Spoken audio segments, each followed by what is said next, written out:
nonprofit association with a mission to connect, educate, and be a champion for our government contracting community. We bring key government and industry leaders together to interact with our member companies, to help them navigate and provide a mechanism to succeed in the world of government contracting. Thank you all for joining SECAF for the CIOS-SP4 webinar. This is our inaugural event with the intention we will provide similar programming again in the future with a formal matchmaking component included when we are able to convene in a public forum again. We appreciate your patience and flexibility while we transform this event from being an in-person to a virtual event due to COVID-19 and the need for social distancing. As you know, we sent a reminder to all registrants on Friday evening with a registrant list, including contact information, with the intention that it will help facilitate large companies connecting with smalls and vice versa. We are regretful that we cannot have the formal matchmaking process in place. However, this will serve as an informal matchmaking component to this webinar. Before we get started, I want to provide some guidelines. So all the participants are muted, but you may ask a question at any time. To ask a question, move your cursor to the bottom of the screen where you will see a Q&A icon. If you click on that icon, you will be able to type in a question into the question dialog box. If we have time at the end to answer some questions, we will. We also have the questions that were submitted previously. If we have time, we will also go over those questions. Finally, we will provide a link to the recorded portion of this webinar to all attendees. I would like to thank my fellow board members, Kathy Freeland and Richard Pineda, for their dedication and hard work putting this event together. We are so grateful to have Brian Goodger from NITAC with us. After we hear from Brian, we will hear from an impressive panel of industry leaders who will enlighten us about CIO-SP4 based on their success with SP3. And now I would like to introduce Kathy Freeland, a CICAF member for many years, now a board member and an active member of the programs committee. With over 30 years in government contracting, Kathy Freeland is the president and CEO of ATEC Inc., a current CIOSP3 contract holder, and its wholly owned subsidiary, Maxon Consulting. She leads the company's strategic vision and direction and is responsible for the firm's overall growth and strategy. With 26 years as an entrepreneur, her results-driven business focus promotes a skilled, empowered workforce that is actively attuned to the needs of federal agencies. One last note, so that the NITAC portion of this event is not recorded, we will stop recording now and resume with the panel discussion. Kathy, thank you for your commitment to CICAF. So now, Richard, I'm going to kick it back over to you. You've been introduced, and I'm sure your panelists are ready to get started. Thank you very much, Kathy. You're welcome. Again, Brian, if you're still on the line, I'm sure, like all the attendees, we still also have a lot more questions, but we look forward to this great contract vehicle unfolding. And so without further ado, again, we have Stephanie Cumberbatch from ATEC. She's an executive vice president there. Bill Mickler from CACI, a senior business development executive. Greg Price from IntelliBridge, our senior vice president of operations. Heather Morey from NTT Data as Senior Director of the GWACs there, and Charlie McQuillan from Octo, who's also an Executive Vice President. And for the attendees, before we get into the questions, as you can see, we're very deliberate with our panel group. We have emerging, mid, large, privately owned, public equity backed, and publicly traded. And so this should give you a nice flavor of the many different viewpoints that could either align with yours or could be a target prime sub. And so we already had asked Stephanie from ATEC, but Greg from IntelliBridge, what was your experience using CIOSP3 and how did this help your company, Greg? CIOSP3 was a very quick vehicle to use operationally. So in the middle of a contract, when a customer wants to accomplish something, exercise a CLIN, some surge, anything like that, it was a very quick vehicle to get things done. And because it was quick, quite often the customer came to us, and we were able to, service the customer using the speed of the vehicle. But also just having the vehicle in and of itself helped the company, because it also attracted a lot of top talent to the company because of the opportunity that the vehicle brought. And it helped us win an awful lot because of the way that we responded to the vehicle. So something else that we did that we didn't actually think of was we were able to start mentor protege after we grew as a result of using this vehicle. So on our CIOS-SP4 contracts, we were able to engage with the small businesses that we had as subcontractors. And some of them were just starting out, just a couple people here and there. And we were able to mentor a lot of companies through getting facility clearances and guide them along the path to grow their own businesses. And then we established a formal mentor protege. The other thing is when we won the vehicle, we were an economically disadvantaged women-owned small business. And as Mr. Goodger referred to, because of our success on this vehicle, we grew out of that. And we are now a mid-tier. So a lot of what he was talking about and having just one contract going forward in CIOS-SP4, that's great, because once you graduate out of the small business, it becomes a little more difficult to figure out the way to use the exact same vehicle. So Greg, thank you for that. As a follow-up, so with what Brian Goodger had discussed, in a 6 to 8 week turn to an average 3.25 number of bidders, that's the same of what your company experienced? Yes, as a matter of fact, we did some very focused responses, and we marketed the vehicle to customers' opportunities. If you get out there a couple of years ahead of time, you can use the vehicle and market it, and that's what we experienced. There wasn't an awful lot of competition. Awesome, thank you. And so another private equity-backed company is Octo Consulting. And Charlie, what are your thoughts on the same question with your experience regarding CIOS-SP4 and growing to the size that Octo is now? Yeah, thanks. I think there are similarities between what Greg mentioned in terms of the corporate journey. We started out as a small business, and as Mr. Goodger mentioned, there was an opportunity for us to grow and compete through the other than small category as we grew, and we demonstrated that we were a strong performer on the vehicle.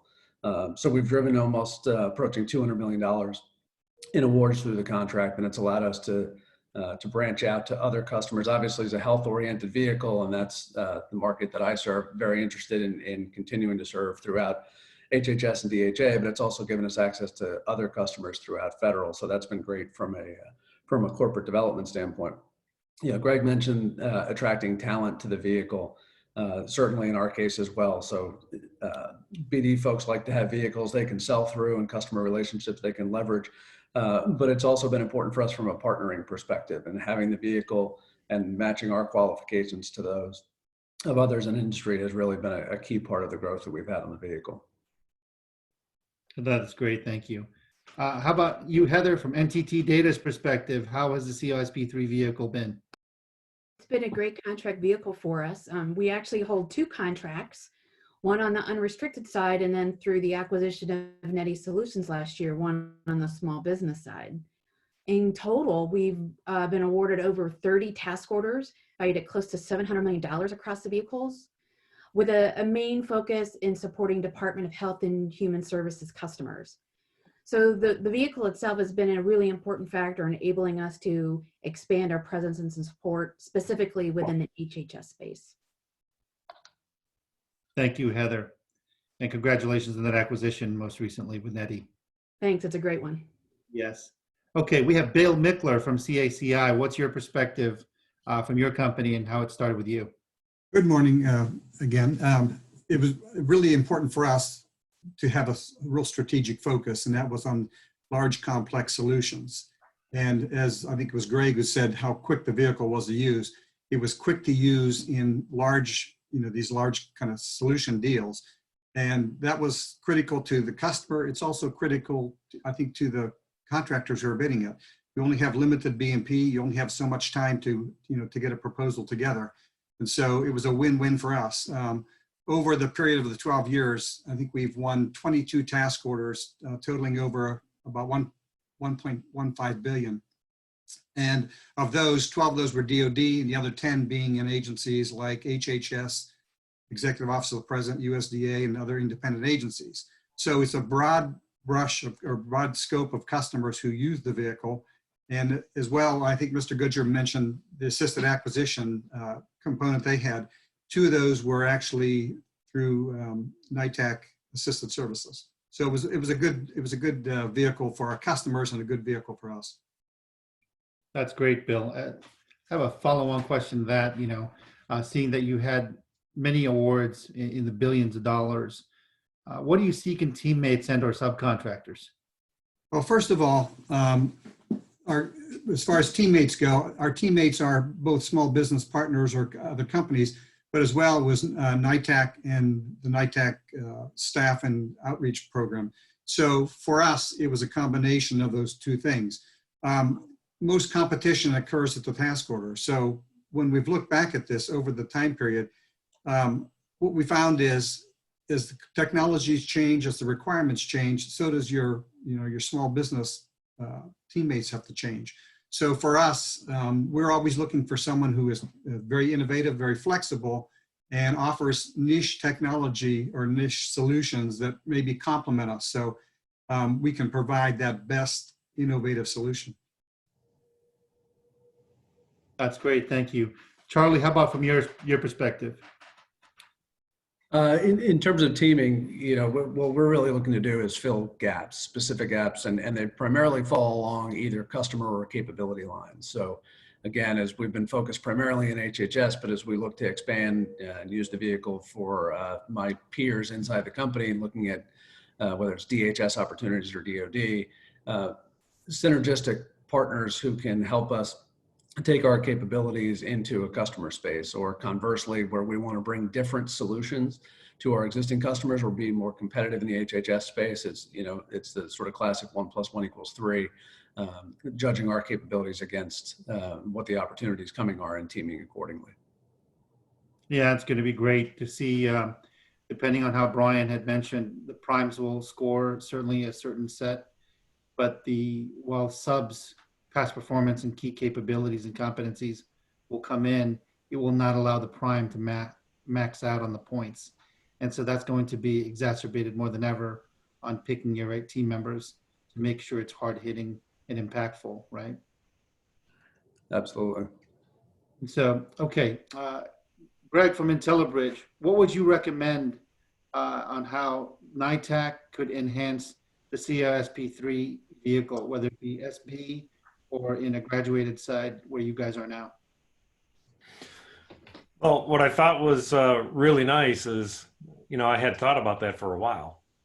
And in Mr. Goodger's briefing there, he presented a single vehicle, which I think is significant, right? Because if you earn this vehicle as a small business, right, and then you use it and you win task orders, and you're very successful in the vehicle, you're going to grow out of the small business. And then it becomes more complicated and more complex in order to maintain awards afterwards, right? So recompetes might go away. So you have to look at how do you market that? And with maintaining one vehicle, it's a significant difference. It really allows you to drive forward and be incredibly successful on the vehicle and still be able to use the vehicle going forward. And since it goes out 10 years, and then like he stated, on the last day of the vehicle, you can get another 5 years, you really have 15 years of runway on this vehicle. A lot of my concerns are already answered. No, that's great. Heather from NTT Data, what do you do if you determine you can't prime CIOS-SP4, and how would you adjust your strategy? Obviously, well knowing that we have a number of small and emerging companies attending today, Heather, I certainly don't think that NTT won't be able to prime, but what would you have there as a recommendation for our many small and emerging contractors in the event they look through the 10 categorical areas and they can't prime? Yeah, thank you, Richard. I would definitely make sure I do a really thorough assessment up front and come to that conclusion that you cannot prime and win a spot as your own with your own company's calls and capabilities. You know, it's a 10-year contract, it's a long time, and priming is always best, right? That's always the way you want to go starting out.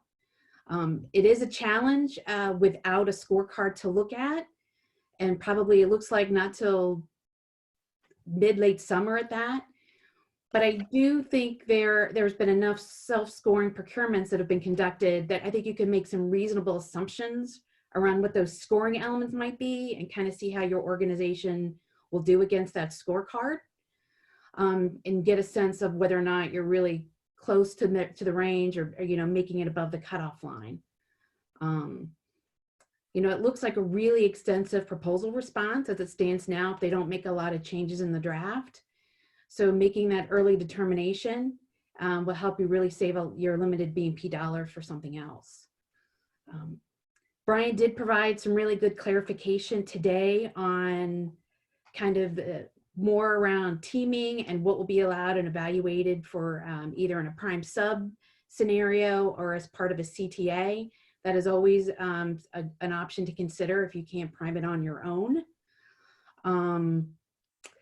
It will be, you know, there have been other procurements like Alliant 2 and some out of Customs and Border Protection where they have folded in a scoring criteria that favors business arrangements that have done work together in those arrangements, kind of the answer to the concern around newly formed CTAs just to bid for this effort.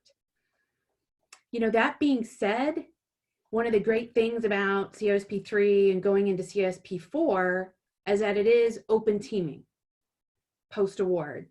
So even if you are unable to prime it yourself, make a determination not to be or not part of a CTA or do prime sub, there's still a lot of opportunity to participate on task orders post-award. I certainly recommend cultivating relationships with some primes that focus on your agencies of interest so you can get some visibility into task orders as they're being released. And then you will have the chance and the opportunity to approach primes that are best positioned to win on individual and specific task order opportunities. So you're not out. Yeah, great. Thank you, Heather. Mm-hmm. And so Stephanie from ATEC, as one of the only 2 small businesses on CIOS-SP3 unrestricted, as you know, Brian mentioned earlier today, what advice would you give from an ATEC perspective to other smalls competing against the bigs? Great, thank you, Richard. The advice I would give to other small businesses competing against larger companies on the vehicle is taking the time to invest in your business, to mature your corporate infrastructure and systems. Systems include those to manage human capital, recruit, as well as processes to respond to task order responses. One of the most practical things that you can do, and it's often overlooked, it's an often overlooked practice, is simply streamlining your proposal response process by building a library of response material which can be leveraged and configured to respond quickly to task orders. Taking the time up front to do this improves your ability to respond and allows you to focus on refining your solutions rather than starting from scratch with each task order proposal. So I know Brian mentioned earlier that there will be separate competitive pools, but I think in general, just to be successful on the vehicle, making sure that you take some of these practical steps to prepare your corporate infrastructure, people and processes and systems to be able to accommodate the throughput on the vehicle. There was talks about JVs and CTAs. You know, another way is just to mature your corporate practices is through leveraging these relationships by forming these partnerships. Obviously, there will be a heavy focus on making sure that there are long-standing relationships in place. So you want to take the time up front to cultivate these partnerships. Simply being a good partner has been very effective for us, taking on our fair share of the work, honoring our work share commitments, have certainly over time allowed us to work with a lot of companies, small, mid-sized, and large businesses. And so that gives us the benefit of having multiple options when it comes to forming these relationships. So I'd encourage small businesses and large as well to be good teaming partners, to seek out companies that have niche capability, that over time you can help to bolster your corporate infrastructure, your processes, and your ability to respond competitively to task orders.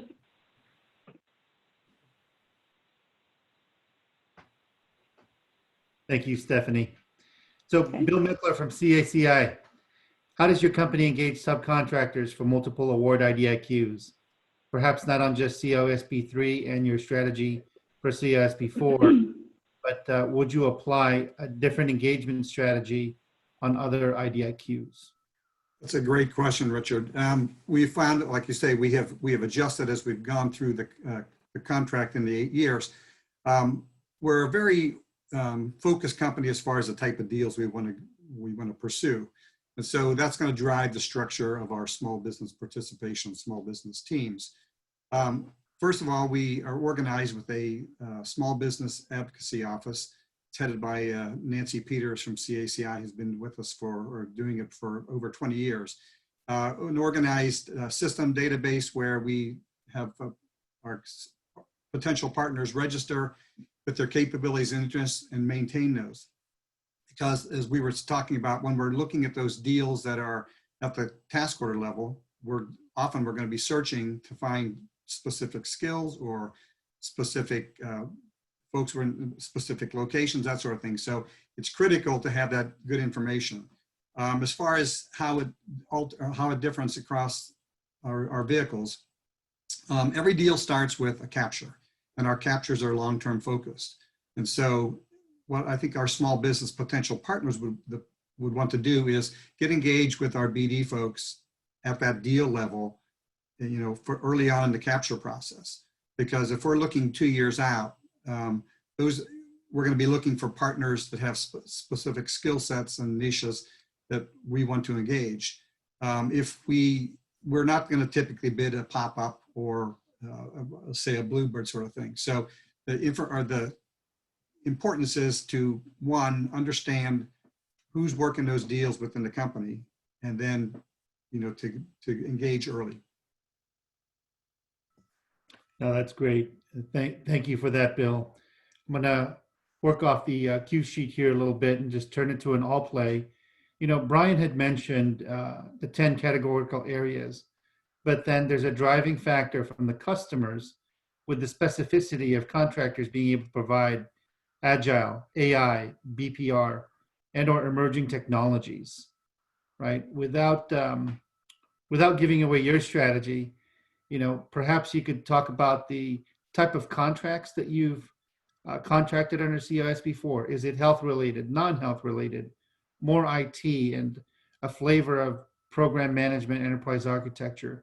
And how do you view the level of specificity, either cutting out competition or it's something that you welcome so that you can flex your company's capabilities even further? And so, anyone want to take that question? Yeah, sure, Richard, I can take a stab.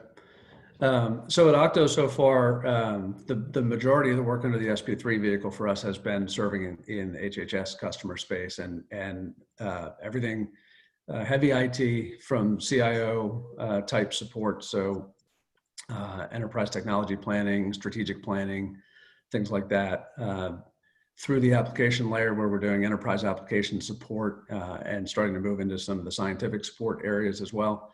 And then infrastructure and cyber work. So really very core IT on the software side, agile development, commercial product and ERP implementation, those kind of things. So so for us, those task areas, I think fall very much in line with how the task areas lay out. The one comment I would make, you know, as we talk about teaming and your question to Heather earlier about if folks find that they really can't prime, I think what's important is to really be specific in what you are offering when you engage teaming discussions with larges or with anybody that's going to prime this deal. You really have to be specific and talk about where in those 10 task areas you have value.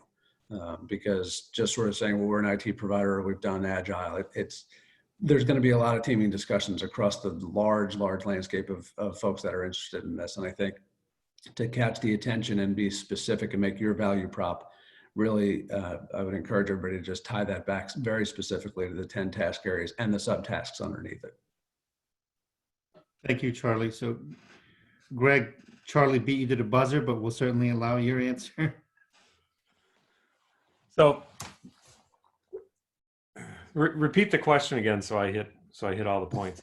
Yeah, no worries. So we know that there's 10 categorical areas now, and Brian Goodger had mentioned that clients wanted specificity with regard to things like agile, AI, business process reengineering, BPR, and emerging technologies.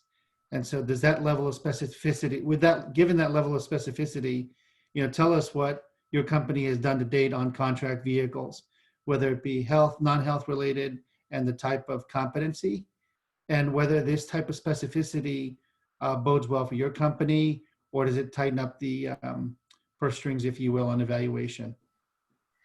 So for us, it actually helps a lot because the majority of the work that we perform is IT. We're in DoD and FedCiv performing on CIOS-SP4. We do hit all the categories that are required. We have a wide array of depth of work that we perform. And actually, it's the flexibility and speed of the vehicle that allowed us to adjust as we go along the way. Becomes a little tough at sometimes when you look at scope, because you have to stay within the FAR. So it becomes tough at times when you look at the scope of work you're performing. But like Mr. Goodger said, you can't predict all the technology that's going forward, right? So in CIOS-SP4, it looks like it's going to provide a little bit more flexibility to be able to apply that talent set. Now, we have depth in all of the areas, but that doesn't mean that we would not seek additional depth. Doesn't mean we're the experts on everything, right? So when we're looking at small businesses to join with us in the pursuit of CIOS-SP4, it would be niche players who have depth or specific solutions that would meet those requirements. Great, thank you, Greg. And so this one's another question, which is an all play for all. What would you contribute as a key success factor in winning the vehicle and or associated task orders? Stephanie, you've done a great job kicking us off, so how about you go first? Sure, thank you. Thank you so much, Richard. So for us, a key success factor has been, and I've talked at length about having a strong corporate infrastructure, whether it's people, processes, technology, to be able to be compelling in a response. The other area has been just our ability to leverage the work that we've done with teammates. We've been very successful on the vehicle, performing soup to nuts IT services, and as a result have developed a lot of capability. But also in the process, we've worked with a number of companies, and those relationships have been leveraged. And back to your point on your earlier question, has been leveraged to provide even those specific capabilities that we might not have performed. And so diversity in our partnering has been a part of our success. It's allowed us to ramp up to task orders that we may not be qualified for on our own, but having a wide cadre of partners that we've worked with that are proven, we've been able to ramp up and deliver a wide variety of service that's led to our success on the vehicle. Great, thank you. How about you, Bill? Same question. Yeah, Rich, I think one thing was critical for us was we were very active with the community action groups that Mr. Goodger had mentioned earlier. And that's the group of their small businesses, their mid-tier businesses, their unrestricteds. And you're working with the NITAC staff as well. And so what we found is I have to sell the vehicle internally to my CACI folks, but I also have to sell the vehicle to my customer. And so you need someone who can take that message forward. The outreach team at NITAC was very effective of having that government conversation when you need to do it, So I would say it was critical for us to be actively engaged, bring those customers to the vehicle, at least for the conversation to get things kicked off. And then what we found is where if they needed assisted services or that sort of thing, NITAC was always willing to have that conversation. We had one deal for us, which was, a very quick turn, 6-month deal with multiple bidders, no protest, starting on time, very flexible format for the whole task order procurement.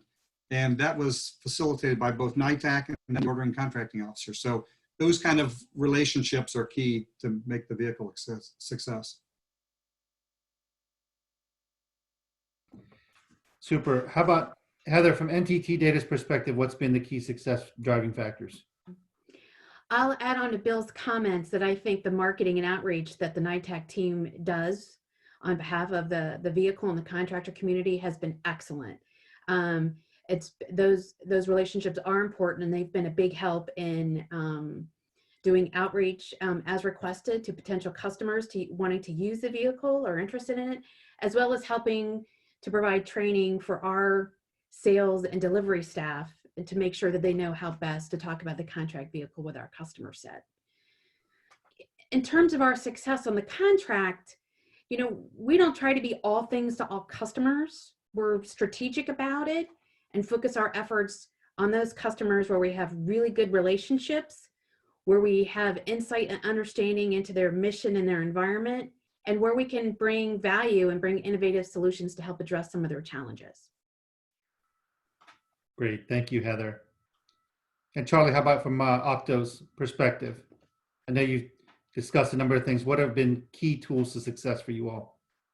Yeah, I was kind of struck by Bill and Heather's comments really about the outreach and the work that NITAC does for the vehicle and for the vehicle holders to work with you to advertise and take the vehicle to customers. So pretty much everybody on the call has customer relationships or target customers.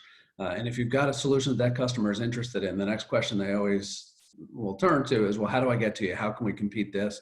Everybody's behind schedule. Everybody's got tight resources. And so having a partner like NITAC who will go talk to that customer, educate them on the use of the vehicle, and have quick turnaround times where there's robust opportunity for competition. There's a lot of contract holders, and we've heard the numbers of what they'll be on SP4. But if a customer is able to get 3, 4, 5, 6 qualified bids and really have choices to drive their solution, that's a great thing, and I think can happen quickly. So we've spent a lot of time with NITAC and with our customers educating them about the vehicle and the services that are available. So it's really about actively working that relationship, and that education part of the process really drives value. Great, thank you. Greg, anything to add? Sure. It goes to external. It's basically kind of what people have been talking about, but I'll add a little bit to it. That is, educate your customer, understand the vehicle so that you can market the vehicle to the customers. You get out a couple years ahead of time, market the vehicle so the customer knows how to get to you, and you know that it's the right vehicle for that opportunity. It's also educating the people that we have in the field. All of us have people in the field who sometimes are, somewhat disconnected from corporate. But if we leverage our people in the field and make sure they understand the vehicle and how we can use the vehicle going forward, that helps as well. And then looking at small businesses, it's making sure that you've refined, as others have talked about, refine your infrastructure and make sure that you're collecting your data appropriately. It doesn't have to be fancy, but start collecting your knowledge, develop your knowledge base, develop the format in which you're going to provide the proposals. Make sure that you're reviewing the proposals appropriately and focus on customers and opportunities that will drive success versus just randomly going at things as they pop up. Great, thank you. And I'm going to turn to some Q&A because I'm certainly cognizant of the time spent with our attendees today. And the first one, Greg, is toward you. Greg mentioned speed of vehicle for their customers. Is it effectively feasible for the customers to expect the ability, and I'll be careful of my choice of words, but I'm quoting it, to direct an award to the vendor of their choice? Well, so we didn't go for direct award. It's always been competition, right? So when I was talking about speed of vehicle, it was speed of how quickly you can get through the acquisition process. It's not going to be an acquisition that is going to take forever to go from start to finish. And then operationally, once you're executing, you can get out there very quickly. But I would assume if you're going at a direct award, that the exact same speed would apply. Sure. Okay, here's one. It's an all play for all because we have our small and emerging attendees anxious. Did you all procure the vehicle, or was it through acquisition or on-ramp? And so I'll go left to right. Stephanie, how about you? Could you repeat the question, please? How did you come about the CIOS-SP4 vehicle? Did you bid it initially when competed, or were you on-ramped, or did you acquire a company? So as I mentioned earlier, ATEC's been on all iterations of CIOSP from its inception. And so for us, more than half of our business at any given time is running through this vehicle. So successively, we've bid on every iteration as we were getting ready to do on CIOS-SP4. And that remains because more than half of our business is on the vehicle. But I believe that we've been able to win over time, one, because of the experience that we've built in leveraging the vehicle. But as Greg mentioned earlier, as you get into agencies and you have boots on the ground and you start developing that competitive intelligence, and this vehicle being a GWAC, at some point, the agency you are in is going to come up again. There's going to be a task order release from that agency. And because you have prior work, you've taken the time to build your boots on the ground knowledge and intelligence about the customer organization. If you're anticipating business coming out of these agencies, you're able to leverage your staff on the ground to ramp up understanding customer pain points and understanding the competitive landscape, and then bid and win successfully over time. So for us, we competed for the initial vehicle and have done so ever since and been successful. Congratulations on that success with ATEC. Thank you. Thank you. Well, you probably want to not only tell us that you all bid it initially, but who the PM was on it, right? Having a strong, dedicated, focused CIOSP PM is critical, yes. And Bill, probably something you could tell. I'll say, Rich, I've been at this one with, the 8 years since inception, obviously, and I had the CIOS-SP2 that we acquired through acquisitions. And then during my tenure here, we had several acquisitions where we had unrestricted contracts and then small business ones. And we try to work well with NITAC as far as one novations, so that you don't end up where you have all these contracts and you can either, you can move the work so that your focus is on a single contract. But that process can be cumbersome because you have ordering agencies from across the government, not just, on NIH. So it's close coordination, but one contract is plenty. So thank you, Bill. On that, Heather, you now have two contracts, one bid initially, and then the other one, as you mentioned earlier, through your acquisition of NETI. How's that management been, and how are you all navigating through where to direct a client and bid? Well, so having a second CIOS-SP4 contract is relatively new for us.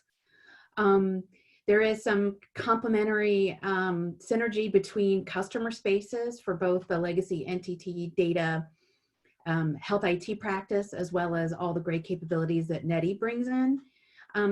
We're kind of taking it as on a customer by customer basis, right? It's really being kind of driven more as to where the relationship resides within the organization and their comfort level as to which contract vehicle we would push work to.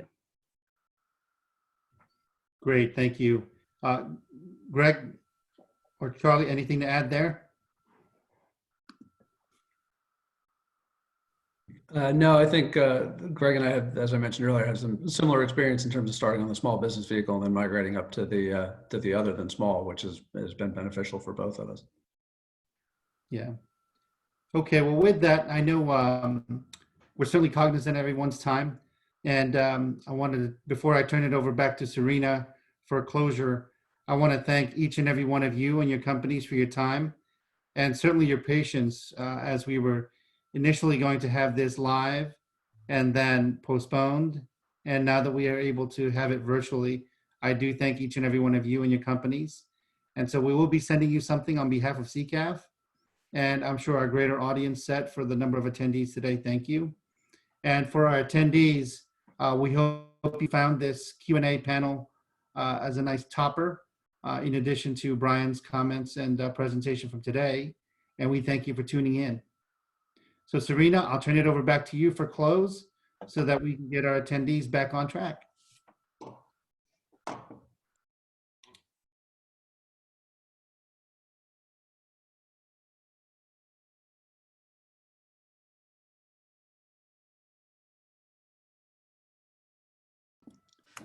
Thanks, Richard. Sorry, I forgot to unmute myself. This was a great event. Thanks to everyone that was involved. We had great content and so many good questions that I know we all wish we had time to get them all in. Thanks to everyone for participating in this inaugural event for CICAF. We look forward to holding events like this in future years to include in-person matchmaking when we are able to do so. I just have a couple of announcements before we end today. As many of you know, we have turned many of our events virtual as CICAF pivots in this new norm, thanks to everyone's help behind the scenes to get this accomplished. So our next upcoming events are May 5th, 2020. It is the GovCon virtual networking event. We hosted our last, our one before this, and it was very successful. People were very excited about that event. So we encourage you to attend. It is, again, May 5th at 5 to 6:30 p.m. The event after that is May 14th. We have a webinar hosted by Uninet, and it's about the business of projects. It is from 12 to 1 p.m. Again, that is May 14th. And the gala, as many of you know, has been postponed, but we are proceeding with the awards. The selection committee will convene this week to select the finalists, and we will announce the finalists next week.